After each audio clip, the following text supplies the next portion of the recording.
Hello, everyone. I'm Gray Meckling, and I'm a PGY3 psychiatry resident at the University of Ottawa. And today I will be presenting my poster on the associations between psilocybin therapy and suicidality in mental disorders, preliminary results from a systematic review. So just the title page here, and I would like to thank Dr. Dargel, Dr. Solmi, and Dr. Hussain for their support with this project. So some background information.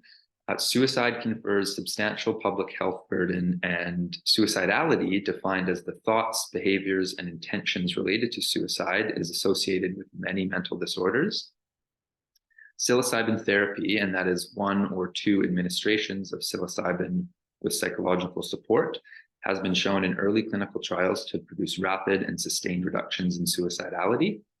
However, the largest phase 2 clinical trial, which included 233 participants with treatment-resistant depression, recently found that there were more participants in the high and moderate dose psilocybin groups that demonstrated suicidal behavior.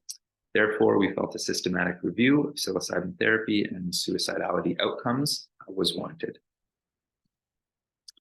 So this systematic review followed PRISMA 2020 guidelines. Medline, Embase, Cochrane, and PsycInfo were searched for randomized controlled trials and prospective clinical trials. And the inclusion criteria were that the study was an RCT, or prospective clinical trial study design. Participants had a diagnosed mental disorder by DSM or ICD criteria.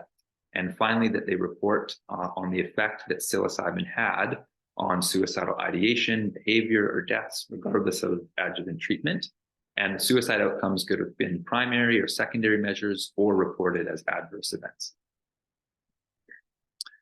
So the initial search yielded 978 publications, and after screening, 24 remained for full text review.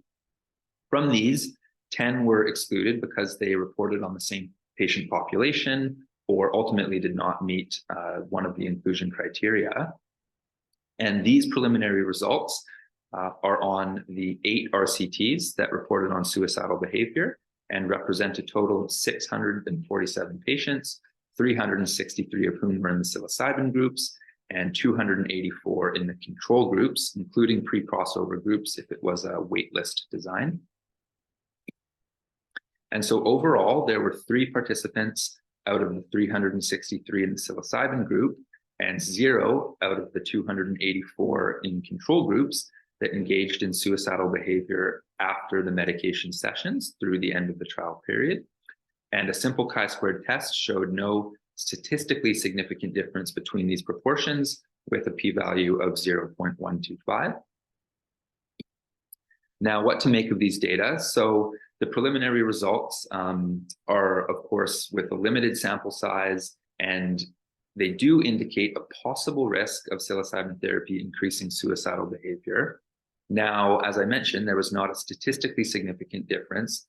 However, the greater number of participants in the psilocybin group with suicidal behavior are likely of clinical relevance, and our ongoing study will further investigate suicidal ideation by examining rating scales such as the Columbia Suicide Severity Rating Scale quantitatively. So one key reference, if people are interested, is the New England Journal of Medicine paper, where the 3 participants demonstrated suicidal behavior. Thank you for your attention.